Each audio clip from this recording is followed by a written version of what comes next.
Puji Tuhan, boleh kembali menyapa sahabat-sahabat sekalian dalam program pendalaman Alkitab melalui pelajaran Sekolah Sabat bersama dengan kami Cornelius Media. Kita sudah tiba di pelajaran yang ke-8 dari triwulan ini. Judulnya adalah Raksasa Iman, Yosua dan Kaleb. Kami selalu mengingatkan, mari mempersiapkan diri dengan telah mempelajari pelajaran Sekolah Sabat di tempat kita masing-masing. Saya Pendeta Edward Taliwongso bersama dengan Pendeta Felix Gosal dan Pendeta Widodo Purwanto akan sama-sama menolong dalam pendalaman Alkitab kita pada kesempatan ini. Mari kita tunduk kepala dan kita berdoa. Bapa Tuhan kami Allah yang Maha Baik, terima kasih oleh karena Engkau memberikan kepada kami kisah-kisah di dalam Alkitab menjadi inspirasi tentang bagaimana kami dapat memiliki iman yang sejati. Sekali lagi, kami mau belajar firman Tuhan, bukalah hati dan pikiran kami. Di dalam nama Yesus kami sudah berdoa. Amin. Ada 4 bagian dalam program ini. Yang pertama kita melihat dasar Alkitabiah. Yang kedua kita menggali makna ayat hafalan. Yang ketiga pokok pikiran yang muncul dari hari per hari. Dan di bagian akhir kita tiba kepada aplikasi. Mari kita lihat dasar Alkitabiah. Bilangan 13 ayat 6 dan ayat 30-32.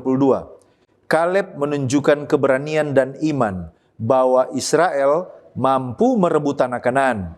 Namun para penginta lain menakut-nakuti bangsa dengan laporan negatif sehingga melemahkan iman mereka. Yosua 14 ayat 6-14. Kaleb menegaskan kesetiaannya kepada Tuhan dan menuntut janji tanah yang dijanjikan kepadanya. Yosua memberkati dan memberikan Hebron sebagai miliknya, meneguhkan pemenuhan janji Allah. Lukas 18 ayat 1-5. Yesus mengajar tentang pentingnya berdoa dengan tidak jemu-jemu melalui kisah janda yang gigih meminta keadilan. Yosua 19 ayat 49-51. Setelah seluruh tanah itu selesai dibagikan, Yosua menerima bagian pribadinya di Timnat Serah. Ia kemudian membangun kota dan tinggal di sana sesuai dengan ketetapan Tuhan. 2 Korintus 3 ayat 8. Paulus menegaskan bahwa pelayanan roh jauh lebih mulia daripada pelayanan yang tertulis pada loh batu. Lalu ada Roma 12 ayat 2. Orang percaya dipanggil untuk tidak meniru pola dunia, tetapi diubahkan melalui pembaruan budi. Sekarang mari kita lihat pengertian judul Raksasa Iman, yaitu Yosua dan Kaleb. Siapa Yosua dan Kaleb? Mengapa mereka disebut raksasa iman? Atau peristiwa apa yang telah terjadi sehingga Yosua dan Kaleb disebut raksasa iman? Apa definisi iman sejati menurut pengalaman hidup dari Yosua dan Kaleb? Lalu apa relevansi dan pelajaran pekan ini untuk orang Kristen di zaman modern? Mari kita lihat satu demi satu. Siapa Yosua dan Kaleb? Yosua dan Kaleb adalah 2 pemimpin Israel yang awalnya menjadi pengintai di Kanaan dan kemudian menjadi tokoh penting dalam memasuki dan membagi-bagikan tanah perjanjian. Mereka adalah satu-satunya 2 orang dari generasi keluaran Exodus yang tetap hidup sampai masuk Kanaan karena kesetiaan mereka kepada Tuhan. Lalu, mengapa mereka ini disebut dalam pelajaran Sekolah Sabat sebagai raksasa iman? Mereka disebut raksasa iman karena memandang fakta, tantangan, bahaya dari perspektif iman, bukan ketakutan atau menunjukkan keberanian serta keteguhan hati. Pada waktu ini, seluruh bangsa itu tidak percaya. Tetapi kesetiaan mereka ini luar biasa. Kesetiaan mereka bukan hanya sesaat, tetapi bertahan seumur hidup. Mulai dari masa muda sampai usia lanjut. Mereka tidak kehilangan cinta pertama mereka kepada Allah.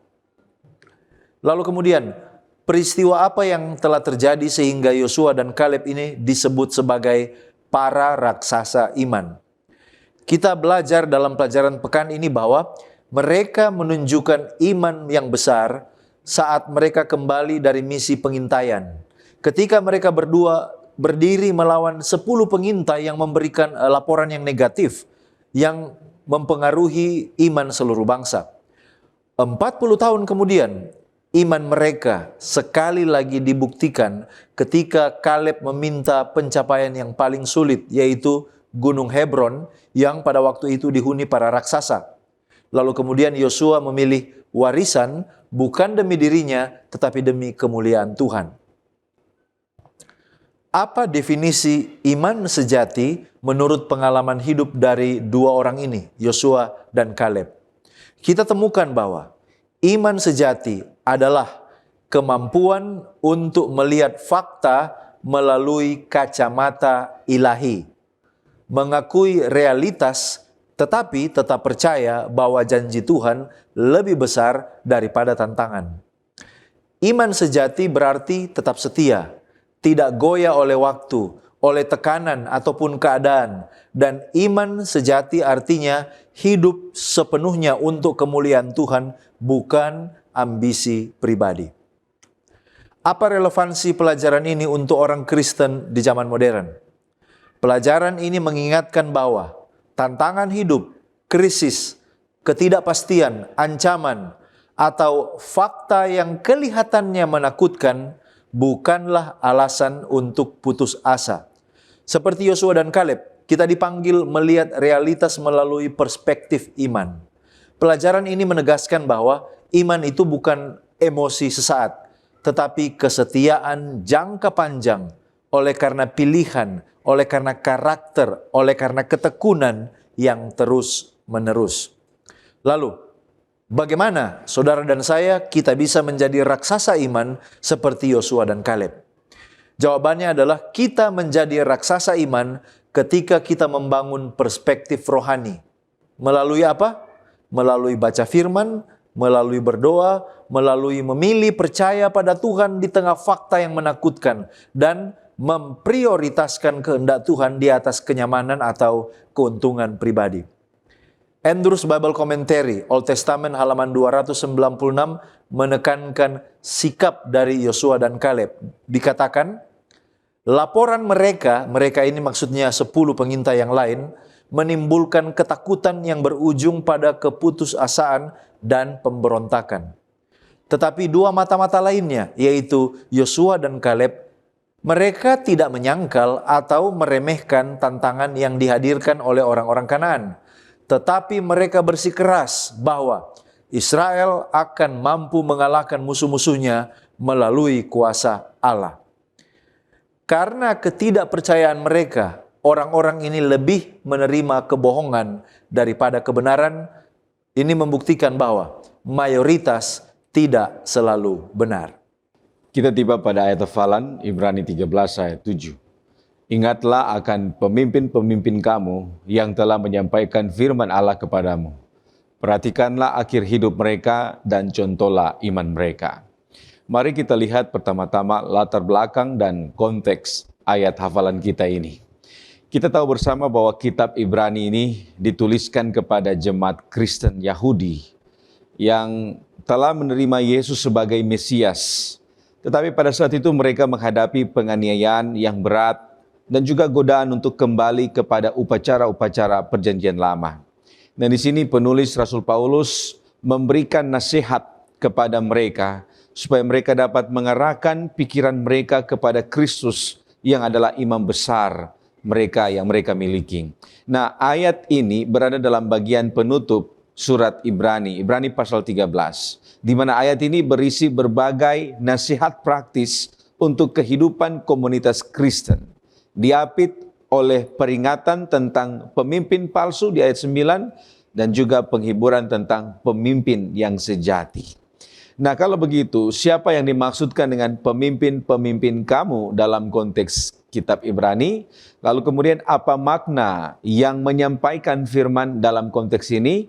Dan apa artinya mengamati akhir hidup mereka dalam konteks gereja Kristen?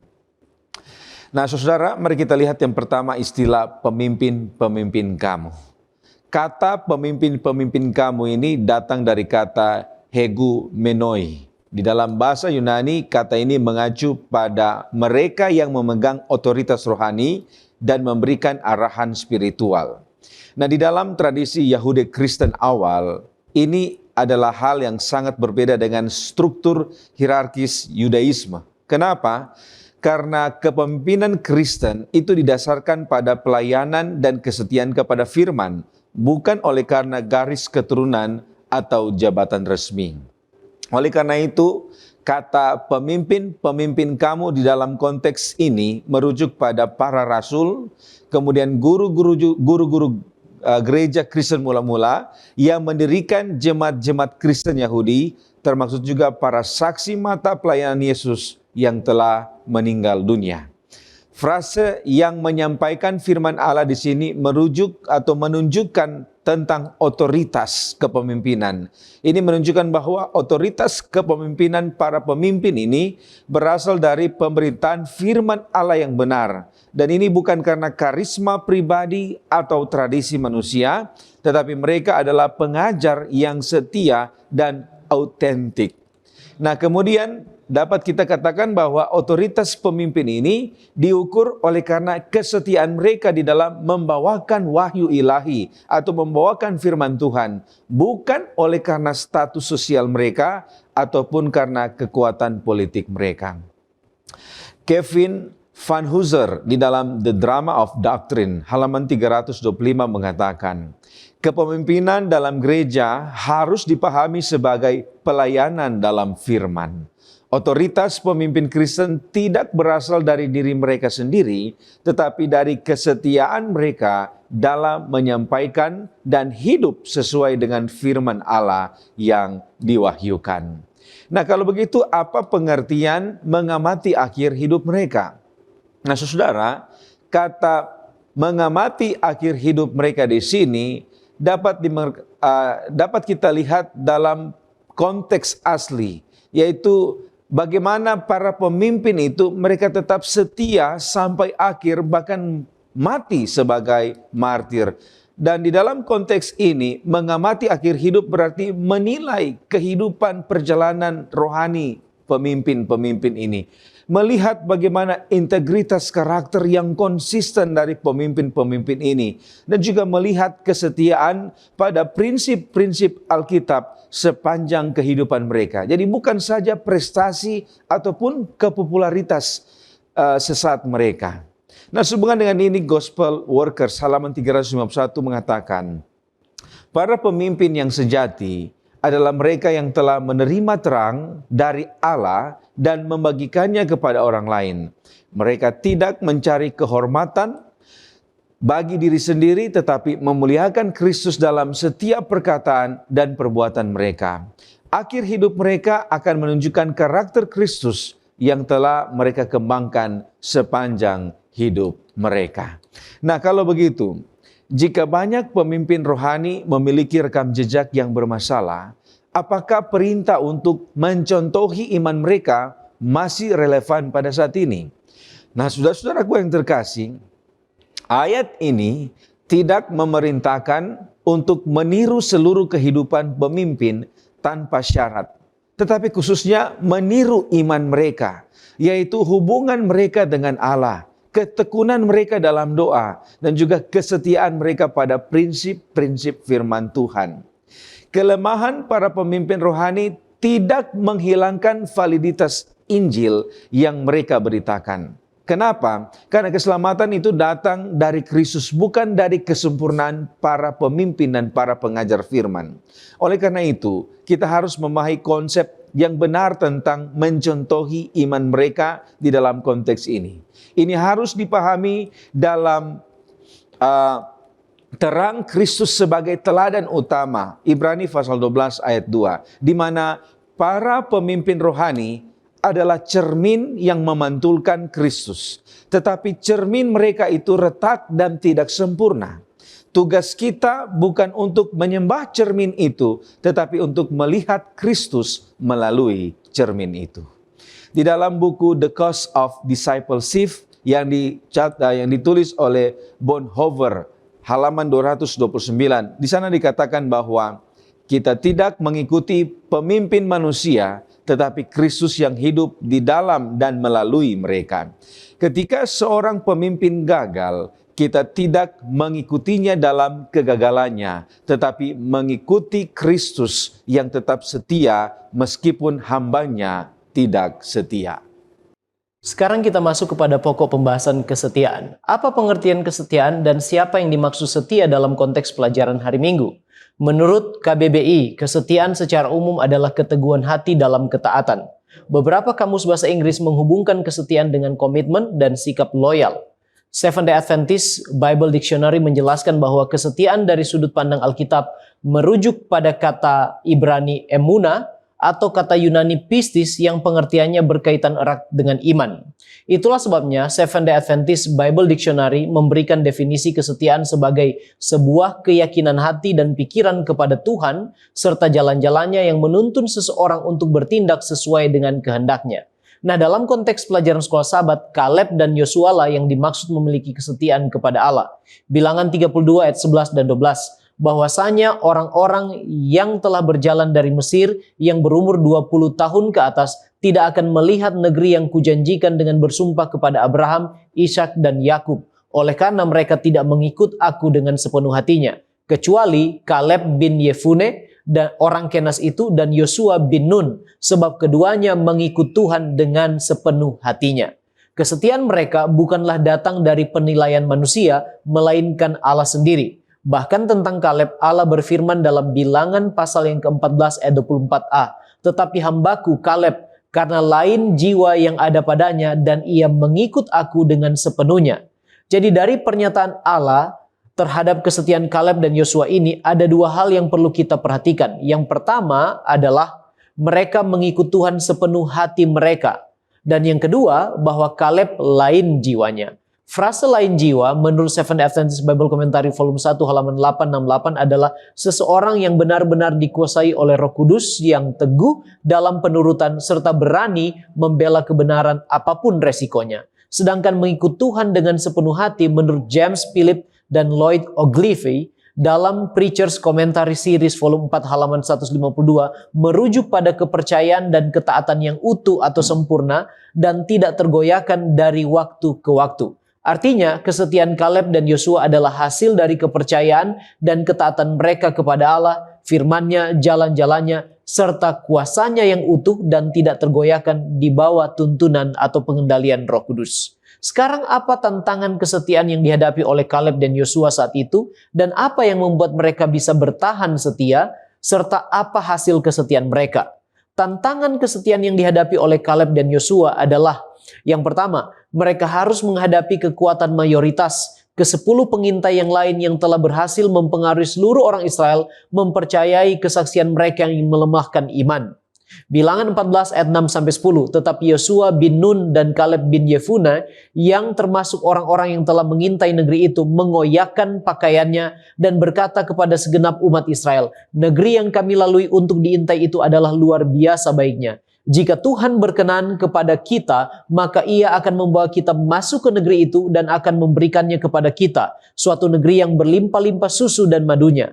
Hanya janganlah memberontak kepada Tuhan dan janganlah takut kepada bangsa negeri itu, sebab mereka akan kita telan habis. Yang melindungi mereka sudah meninggalkan mereka, sedangkan Tuhan menyertai kita. Janganlah takut kepada mereka. Lalu segenap umat itu mengancam hendak melontari kedua orang itu dengan batu, tetapi tampaklah kemuliaan Tuhan di kemah pertemuan kepada semua orang Israel.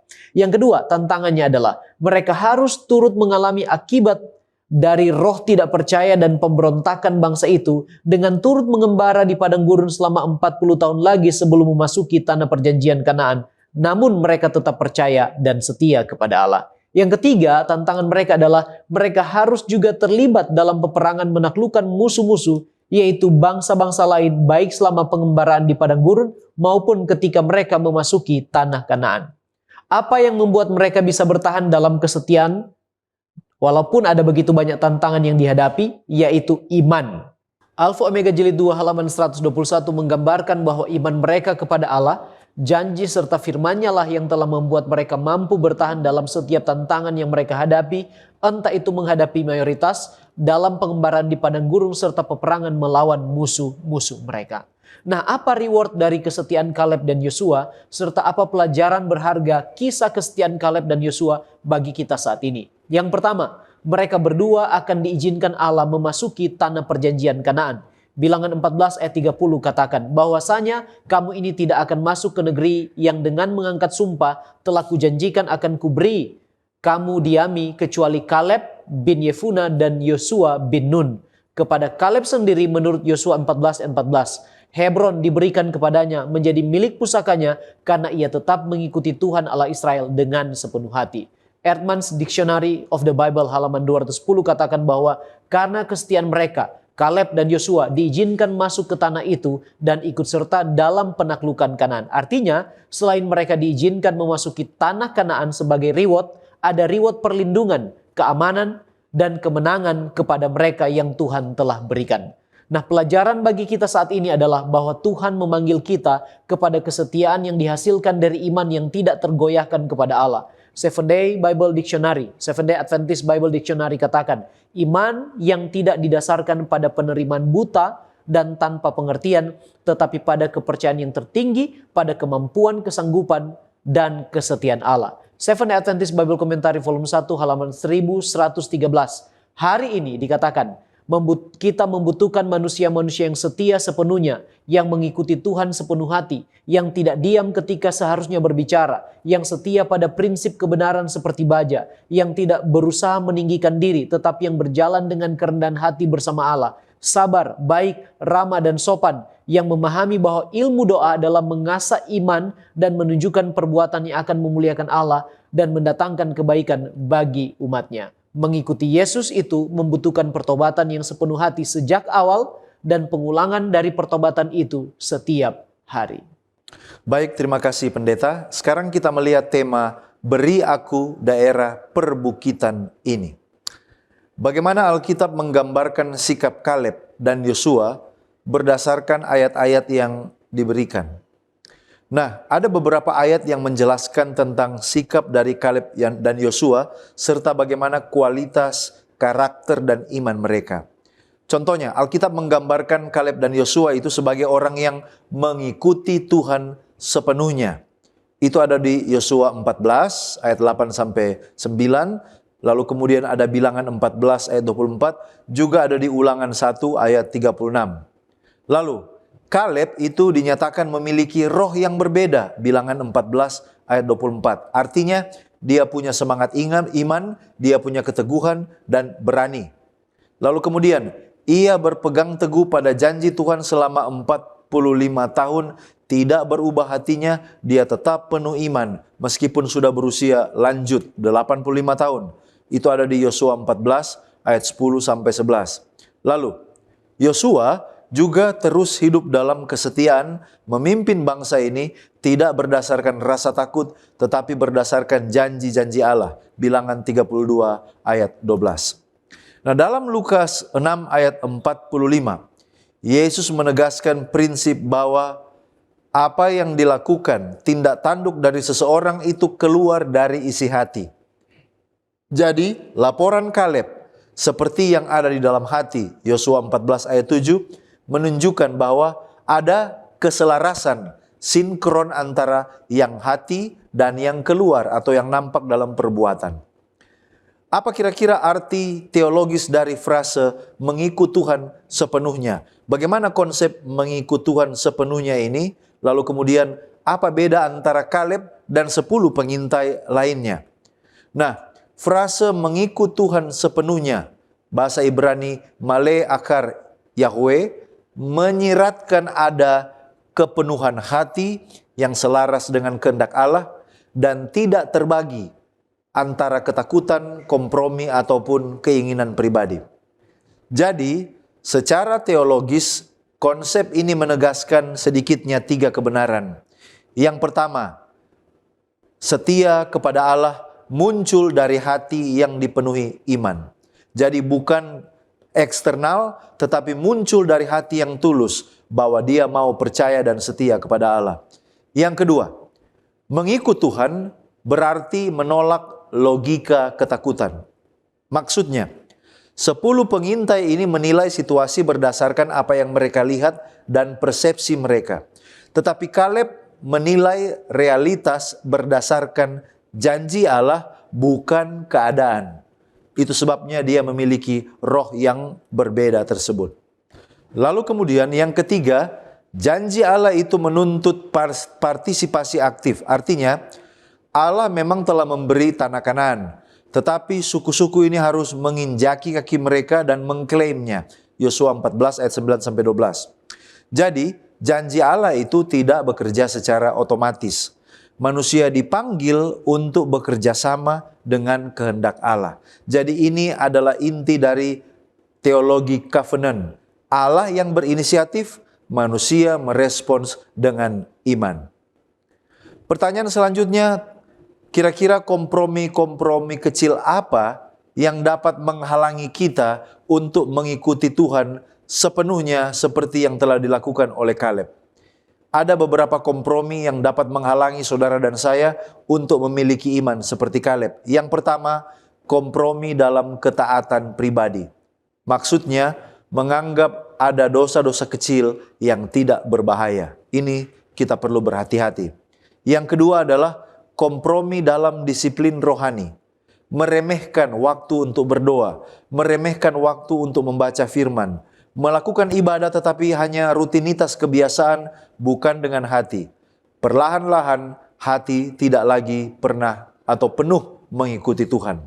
Lalu yang ketiga adalah kompromi dalam prinsip moral. Artinya menyesuaikan diri dengan budaya sekitar demi kenyamanan. Membiarkan media, hiburan, entertainment, lingkungan membentuk isi hati kita lebih kuat daripada firman Tuhan sendiri.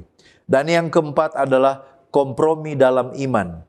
Artinya menilai realita seperti 10 pengintai. Mereka fokus kepada masalah, kepada tantangan, kepada kekhawatiran, kepada ketakutan, bukan pada janji Allah. Kalau orang-orang Kristen melakukan kompromi-kompromi ini, maka mereka tidak dapat memiliki iman yang sejati sama seperti Kaleb. Ellen White dalam Sons and Daughters of God halaman 207 mengatakan, hari ini kita membutuhkan orang-orang yang setia sepenuhnya, orang-orang yang mengikuti Tuhan sepenuhnya, orang-orang yang tidak diam ketika seharusnya berbicara, yang setia pada prinsip seperti baja, yang tidak mencari pertunjukan yang sombong, tetapi yang berjalan dengan rendah hati bersama dengan Tuhan, yang sabar, baik hati, ramah, sopan, yang memahami bahwa ilmu doa adalah untuk mengasah iman dan menunjukkan perbuatan yang akan memuliakan Tuhan dan mendatangkan kebaikan bagi umatnya. Kita tiba pada pokok diskusi mengenai kekuatan teladan. Nah, kalau begitu, jika generasi muda saat ini sering meninggalkan iman, apakah ini menunjukkan kegagalan teladan orang tua? Atau apakah ini adalah tantangan zaman yang lebih besar? Nah, saudaraku yang terkasih, untuk memahami dan menjawab pertanyaan ini, paling sedikit ada 3 hal yang perlu kita ketahui. Yang pertama, kita harus mengerti bahwa generasi muda yang banyak meninggalkan iman bukan semata-mata kesalahan orang tua atau zaman. Kenapa? Karena generasi muda meninggalkan iman itu adalah gabungan banyak hal yang sangat kompleks. Bisa saja masalah pribadi, bisa saja itu adalah masalah sosial, bisa saja itu adalah masalah budaya, ataupun adalah masalah rohani dari generasi muda itu sendiri. Kemudian yang kedua, kita harus mengerti bahwa teladan itu sangat penting, tetapi itu harus juga dikembalikan kepada soal pilihan pribadi.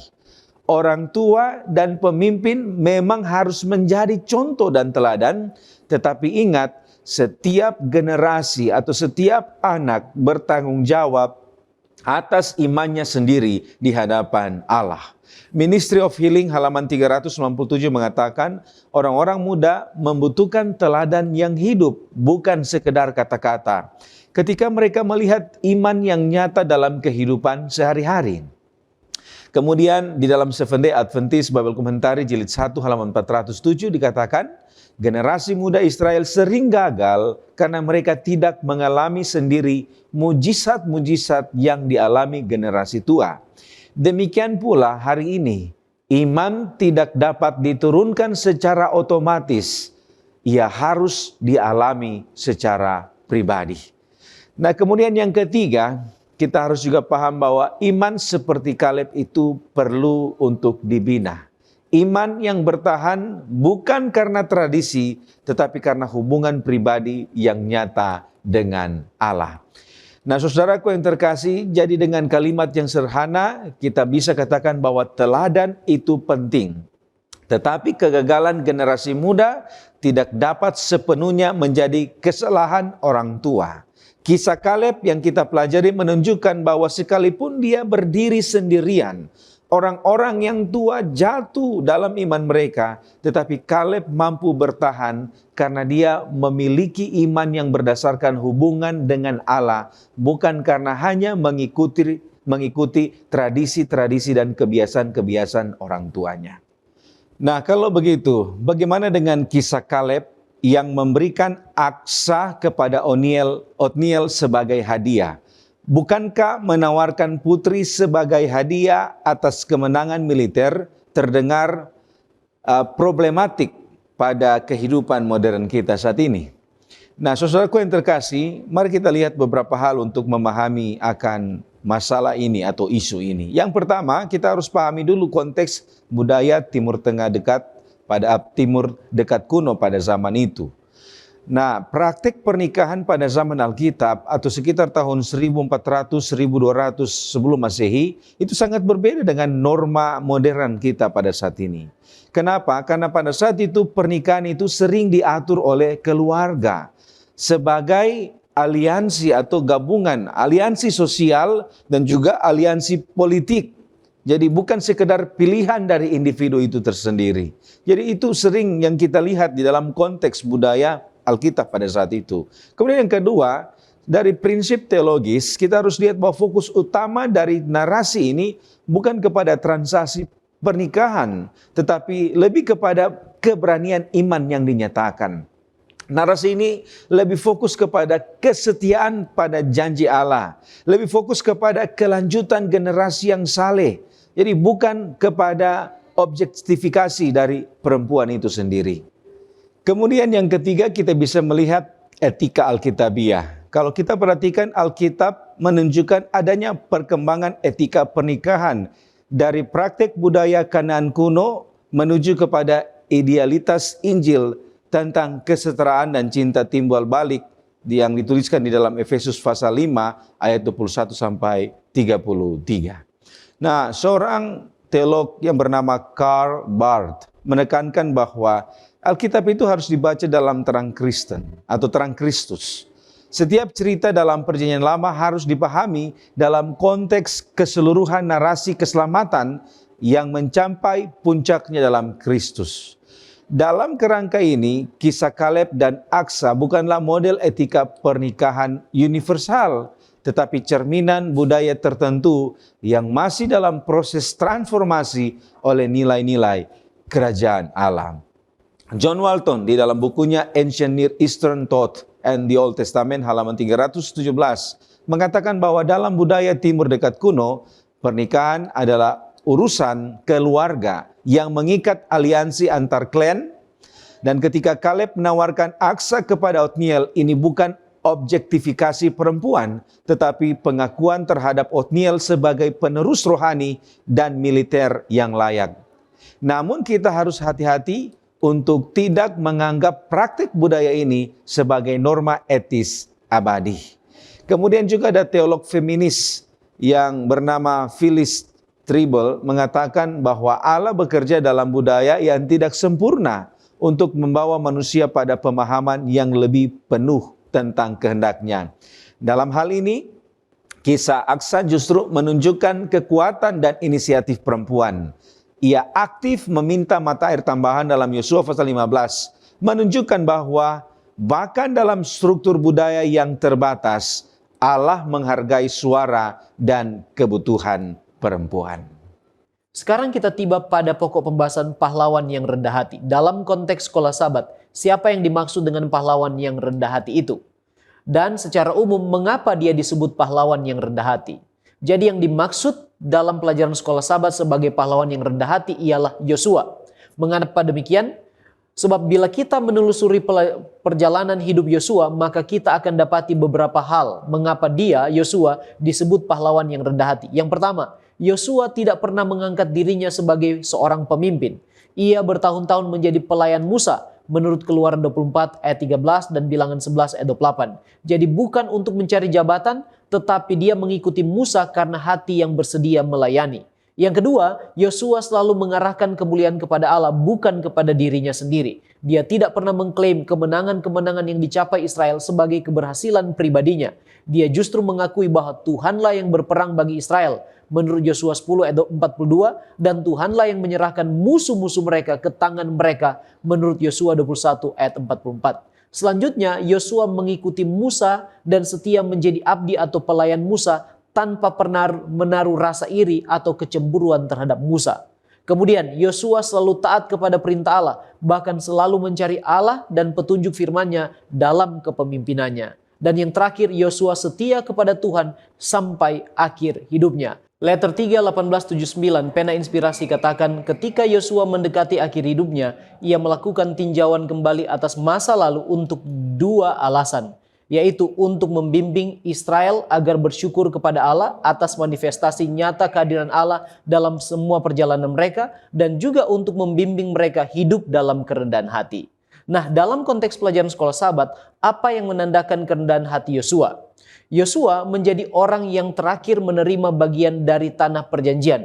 Itulah yang menggambarkan kerendahan hatinya. Yosua 19 ayat 49 sampai 51. Setelah orang Israel selesai membagikan negeri itu menjadi milik pusaka mereka menurut daerah-daerahnya, maka kepada Yosua bin Nun diberikanlah milik pusaka di tengah-tengah mereka. Sesuai dengan titah Tuhan, mereka memberikan kepadanya kota yang dimintanya, yakni Timnat Serah di pegunungan Efraim. Kota itu dibangunnya dan menetaplah ia di sana. Itulah milik pusaka yang diperundikan di antara suku-suku orang Israel di Silo oleh Imam Eleazar, oleh Yosua bin Nun, dan oleh para kepala kaum keluarga di hadapan Tuhan di depan pintu kemah pertemuan. Demikianlah diselesaikan mereka pembagian negeri itu. Ini artinya Yosua tidak mencari atau mendahulukan kepentingannya sendiri. Selain itu, dalam hal memilih bagiannya, Yosua memilih Timnat Serah yang artinya bagian yang sisa. Timnat Serah bukanlah kota megah dan kaya, tetapi kota kecil yang masih membutuhkan upaya dan kerja keras untuk membangunnya kembali. Hal ini menggambarkan kesederhanaan dari Yosua sebagai seorang pemimpin. Namun demikian, pilihannya juga terhadap Timnat dan Serah menggambarkan prioritas dari Yosua, yaitu untuk selalu dekat dan mencari serta mendahulukan Allah, karena lokasi dari Timnat Serah itu kotanya dekat dengan tabernakel. Nah, apa pelajaran yang bisa kita ambil dari pahlawan yang rendah hati ini? Seventh-day Adventist Bible Commentary volume 2 halaman 76 menekankan bahwa Yosua adalah yang terakhir menerima warisannya. Kita di sini melihat gambaran kemurahan hati pemimpin besar ini. Ia tidak berusaha untuk memperoleh semua manfaat karena jabatannya yang sebenarnya dapat ia lakukan dengan mudah. Ia menolak godaan yang sering dilakukan para pemimpin, yaitu untuk memperkaya diri sendiri tanpa memperhatikan mereka yang berada dalam posisi yang kurang menguntungkan. Yosua adalah yang terakhir dilayani, meskipun ia adalah orang tertua dan terbesar di Israel. Ia mencari kebaikan negaranya di atas kepentingan pribadi apapun. Ia adalah teladan besar bagi semua orang yang melayani di tempat-tempat publik, baik dalam kepemimpinan sipil maupun gerejawi. Dikatakan pula bahwa dia tidak mengambil warisan itu untuk dirinya sendiri tanpa persetujuan dan restu rakyat yang dipimpinnya. Catatan menyebutkan bahwa anak-anak Israel memberikannya kepadanya. Mereka mencintai pemimpin mereka. Tidak heran rakyat melayani Tuhan sepanjang hari-hari Yosua dan sepanjang hari-hari para tua-tua yang hidup lebih lama dari Yosua. Yosua 24 ayat 31, Hakim-Hakim 2 ayat 7. Pelayanan yang tidak mementingkan diri sendiri melahirkan cinta yang pada gilirannya mendorong ketaatan, dan tidak ada yang benar-benar berhak memimpin sampai ia belajar melayani dengan tidak mementingkan diri sendiri. Kristus yang tidak mencari kepuasan dirinya sendiri, menurut Roma 15 ayat 3, adalah teladan besar pelayanan yang tidak mementingkan diri sendiri. Topik selanjutnya adalah diubah oleh kontemplasi. Apa maksudnya? Nah, menurut Ibrani 12 ayat 1-2, lalu kemudian 2 Korintus 3 ayat 18, bagaimana caranya berfokus pada kehidupan Yesus ini mengubah kehidupan kita? Kalau kita teliti dua ayat ini, maka Ibrani 12 ayat 1-2 mengajarkan bahwa dengan kita melihat kepada Yesus, kita memperoleh kekuatan untuk menanggalkan dosa dan berlari dalam ketekunan. Jadi Yesus itu menjadi teladan, menjadi sumber kekuatan, dan menjadi pusat pertumbuhan iman. Lalu ada 2 Korintus 3 ayat 18 menyatakan bahwa kita memandang kemuliaan Tuhan. Kita diubah dari kemuliaan kepada kemuliaan oleh pekerjaan Roh Kudus. Murray Harris dalam The Expositor's Bible Commentary, kitab Roma hingga Galatia, halaman 338, memberikan komentar 2 Korintus 3 ayat 18. Dia katakan, Paulus menyimpulkan dengan mencatat bahwa transformasi progresif karakter seorang Kristen adalah karya Tuhan yang adalah Roh Kudus, ayat 17. Setelah pertobatan kepada Roh Kudus, ayat 16, terdapat pembebasan melalui Roh Kudus, ayat 17, dan transformasi oleh Roh Kudus, ayat 18. Jadi di sini peranan Roh Kudus sangat vital dalam perubahan atau transformasi ketika seseorang itu menetapkan pandangannya hanya melihat kepada Yesus saja. Menurut Roma 12 ayat 1-2, proses rohani apa yang saling bertentangan yang saat ini sedang bekerja dalam hidup manusia? Bagaimana dua kekuatan ini saling bertentangan? Ada dua proses yang bertentangan. Menurut Roma 12 ayat 1 dan 2, ada dua kekuatan, yaitu menyerah atau konformitas kepada dunia. Rasul Paulus katakan, jangan kamu menjadi serupa dengan dunia, Roma 12 ayat 2. Sementara itu, dunia berusaha membentuk manusia dari luar ke dalam, melalui tekanan, melalui pola pikir, melalui nilai budaya, godaan moral, dan seterusnya. Proses ini sifatnya pasif. Kalau seorang tidak waspada, dia akan dibentuk oleh arus dunia. Sementara itu ada kekuatan yang lain, yaitu transformasi oleh pembaharuan budi.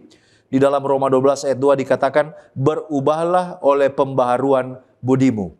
Kata Yunani yang digunakan adalah metamorfo, berubah atau menggambarkan perubahan dari dalam keluar seperti ulat menjadi kupu-kupu. Dan ini adalah karya dari Roh Kudus. Hal yang sama juga ditegaskan oleh Francis Nichol dalam SDA Bible Commentary Jilid 6 halaman 616. Diubah adalah kata Yunani metamorfo yang menjadi asal kata metamorfosis dalam bahasa Inggris. Dalam Matius 17 ayat 2 dan Markus 9 ayat 2, istilah ini digunakan untuk menggambarkan transformasi Kristus. Nah, dalam 2 Korintus 3 ayat 18, istilah ini menggambarkan transformasi orang percaya menjadi serupa dengan gambar Kristus. Paulus mengatakan bahwa orang Kristen tidak boleh meniru mode eksternal dan sementara dari dunia ini, tetapi harus mengalami perubahan yang mendalam dalam sifat yang paling dalam. Jadi, pengudusan itu mencakup pemisahan eksternal dari semua kebiasaan yang tidak suci pada zaman ini, lalu kemudian transformasi internal dari orang percaya itu sendiri. Pertanyaan aplikasi. Dalam praktek hidup kita sehari-hari, langkah-langkah apa yang dapat kita lakukan supaya kita mengizinkan Tuhan proses transformasi Roh Kudus terjadi dalam hidup kita dan bukannya kita menjadi serupa dengan dunia ini? Kira-kira bagaimana praktisnya? Ada beberapa nasihat. Yang pertama, mengarahkan pikiran kepada Yesus secara teratur. Artinya, melalui membaca Alkitab, melalui merenungkan Injil, melalui mengingat pengorbanan Kristus, melalui kontemplasi, perenungan, mengisi hati dengan karakter Kristus, Ini adalah tindakan yang akan menolong kita mengalami perubahan. Yang kedua, menjaga pintu masuk pikiran. Kita harus selektif terhadap musik, tontonan, media, dan lingkungan sosial. Karena kalau tidak dijaga, dunia akan membentuk kita melalui kultur moral yang sudah rusak di dunia ini. Yang ketiga, penyerahan harian, artinya setiap hari. Roma 12 ayat 1 mengatakan bahwa mari kita mempersembahkan tubuh kita sebagai korban yang hidup. Artinya setiap keputusan, besar atau kecil, gaya hidup atau pilihan moral, semua harus menunjukkan bahwa ada pengendalian diri. Dan yang keempat, bagaimana supaya kita boleh berjalan dan diubahkan? Berjalan dalam roh, bukan oleh kedagingan.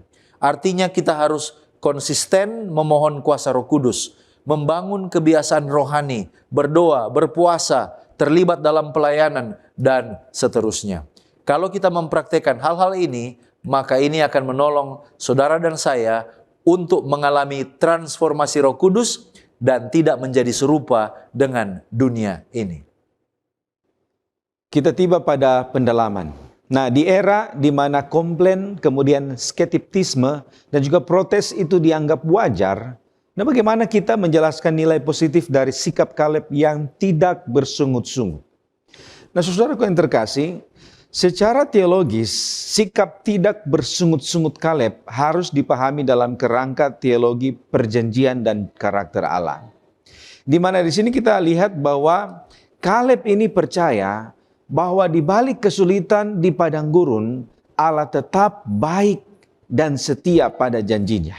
Ini berbeda dengan sikap pasif atau menghindar masalah. Tetapi ini adalah bentuk aktif dari iman yang memilih untuk fokus kepada karakter Allah daripada keadaan sementara. Kaleb meskipun 40 tahun berjalan di padang gurun, dia tetap percaya dan bersyukur. Dan ini bukan iman yang pasif, tetapi ini adalah iman yang bergerak.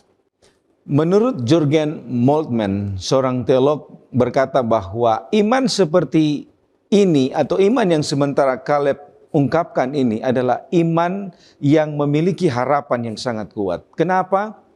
Karena Kaleb bisa percaya pada janji Allah walaupun saat hidup dalam kesulitan. Ahli Perjanjian Lama Walter Kaiser mengatakan di dalam bukunya Toward Old Testament Ethics halaman 107. Dia katakan bahwa sikap Kaleb yang tidak bersungut-sungut bukanlah sikap penyangkalan diri atau penghindaran masalah. Ia adalah contoh dari iman yang bertahan, yang melihat di balik kesulitan sesaat kepada janji abadi Allah. Dalam budaya modern yang sering menganggap keluhan sebagai bentuk kejujuran, kita perlu memulihkan pemahaman bahwa kejujuran sejati adalah mengakui kesulitan sambil tetap percaya pada karakter Allah. N.T. Wright, seorang ahli perjanjian baru, di dalam bukunya Surprise by Hope, dikatakan di sana bahwa kebudayaan kita mengajarkan kita untuk mengeluh sebagai cara mengekspresikan kejujuran. Tetapi iman Kristen menawarkan sesuatu yang lebih dalam.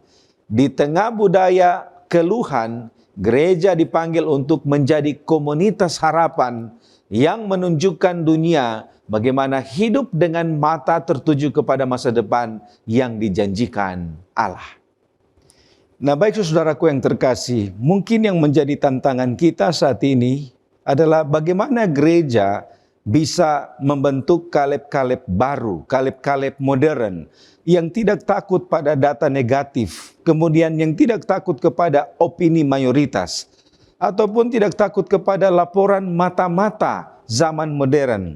Bisa saja laporan itu berupa apa yang mereka lihat di media, apa yang mereka pelajari di sains, dan juga apa yang terlihat dalam teori-teori lain seperti contohnya teori ateis.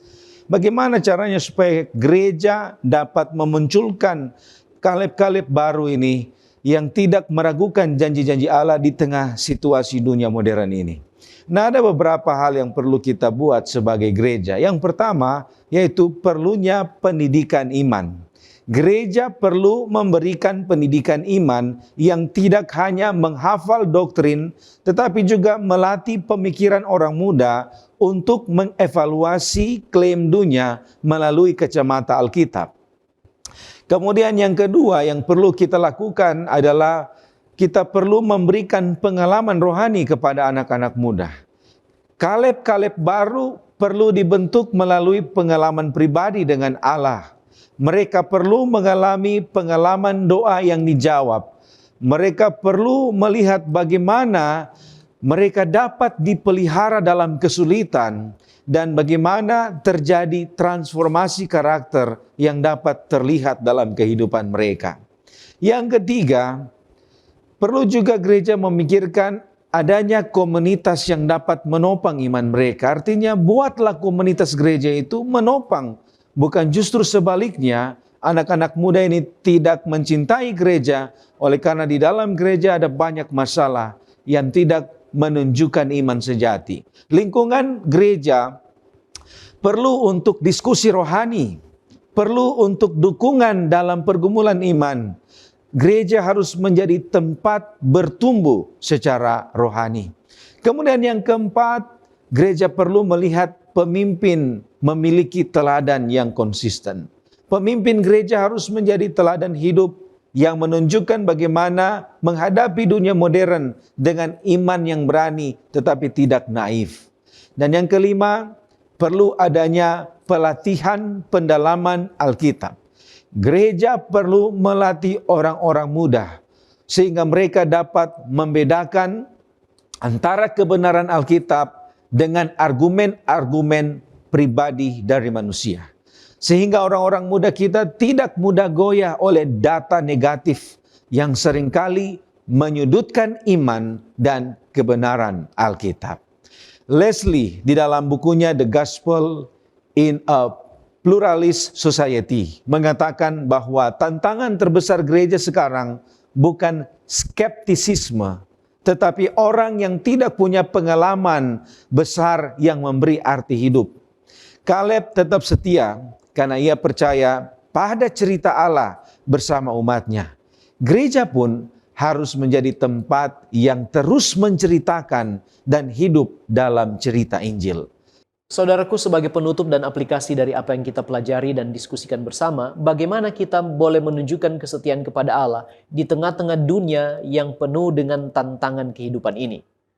Kita boleh menunjukkan kesetiaan kepada Allah di tengah-tengah dunia yang penuh dengan tantangan hanya melalui iman. The Review and Herald 30 Mei 1912 katakan, iman Kaleb kepada Allah yang memberinya keberanian, yang melindunginya dari ketakutan akan manusia dan memungkinkannya berdiri dengan berani dan teguh dalam mempertahankan kebenaran. Melalui ketergantungan pada kuasa yang sama, yaitu kepada Panglima Bala Tentara Sorga, setiap prajurit salib sejati dapat menerima kekuatan dan keberanian untuk mengatasi rintangan yang tampaknya tak teratasi. Jadi iman ini lahir dan kemudian semakin bertumbuh dari pendengaran akan firman Allah ketika kita gemar merenungkan dan memeditasikannya siang dan malam dengan penuh doa dan penyerahan. Yang kedua, selain iman adalah kasih. Sebab di mana ada kasih, maka ada rasa hormat, ketaatan, dan pengabdian yang teguh terhadap Allah. Yohanes 14 ayat 15 katakan, jikalau kamu mengasihi aku, kamu akan menuruti perintah-perintahku. 1 Yohanes 5 ayat 2-4 berkata, inilah tandanya bahwa kita mengasihi anak-anak Allah, yaitu apabila kita mengasihi Allah serta melakukan perintah-perintahnya. Sebab inilah kasih kepada Allah, yaitu bahwa kita menuruti perintah-perintahnya. Perintah-perintahnya itu tidak berat, sebab semua yang lahir dari Allah mengalahkan dunia, dan inilah kemenangan yang mengalahkan dunia, iman kita. Sekarang dapatkah kita mengikuti teladan Kaleb dan Yosua, serta meneruskan legasi kesetiaan kepada generasi muda kita? Saudaraku, tentu dengan pertolongan Tuhan kita akan dimampukan mengikuti teladan Kaleb dan Yosua. Asalkan kita terus mengandalkan Tuhan, bukan mengandalkan kekuatan dan hikmat kita sendiri. Asalkan kita melihat dan fokus kepada Allah, bukan melihat dan berfokus pada kesulitan-kesulitan yang ada di depan kita. Conflict and Courage halaman 123. Pena inspirasi katakan, para pengecut dan pemberontak telah binasa di padang gurun, tetapi para pengintai yang benar memakan anggur eskol. Setiap orang diberi sesuai dengan imannya. Orang-orang yang tidak percaya telah melihat ketakutan mereka terwujud. Meskipun Allah telah berjanji, mereka menyatakan bahwa tidak mungkin mewarisi Kanaan dan mereka pada akhirnya tidak memilikinya. Tetapi mereka yang percaya kepada Allah, yang tidak terlalu memperhatikan kesulitan yang akan dihadapi melainkan kekuatan penolong yang maha kuasa mereka, masuk ke tanah yang baik. Nah saudaraku, kita bisa menjadi teladan iman bagi generasi muda apabila hidup kita mau terus dipimpin oleh Roh, di mana buah-buahnya akan dimanifestasikan dalam praktek kehidupan kita sesuai dengan Galatia 5 ayat 22 dan 23. Dan dengan demikian, kita menjadi teladan iman yang hidup bagi orang-orang di sekitar kita. Mari kita terus meminta tuntunan Roh Kudus. Kita berserah kepada Allah, maka kita akan boleh mengalahkan tantangan-tantangan di hadapan kita untuk kita tetap berdiri setia dan kita akan meneruskan teladan kesetiaan iman kita kepada orang-orang di sekitar kita. Kita tunduk kepala dan berdoa. Bapa kekal Allah kami yang bertahta di sorga, kami bersyukur untuk kasih sayang Tuhan dan kesetiaan-Mu di dalam kehidupan kami. Engkau telah memberi kami kesempatan belajar daripada-Mu saat ini Tuhan. Kiranya Roh Kudus-Mu menolong kami mengerti kehendak-Mu dalam hidup kami dan memampukan kami mempraktekkan itu di dalam perjalanan iman kami. Tuhan, kami manusia yang lemah dan terbatas. Ampunilah kami, serta teruslah tinggal di dalam hati dan pikiran kami. Tuntun kami Tuhan kepada jalan kebenaran, supaya kami boleh berlaku setia, berdiri teguh dalam kebenaran, berani membela yang benar, dan kami boleh meneruskan legasi kesetiaan iman kepada orang-orang di sekitar kami, teristimewa kepada keluarga kami. Terima kasih banyak Tuhan untuk janji penyertaan-Mu. Terima kasih untuk keselamatan di dalam Yesus Kristus. Kami serahkan kehidupan kami kepadamu, memohon berkat di dalam nama Yesus Juru Selamat kami. Amin.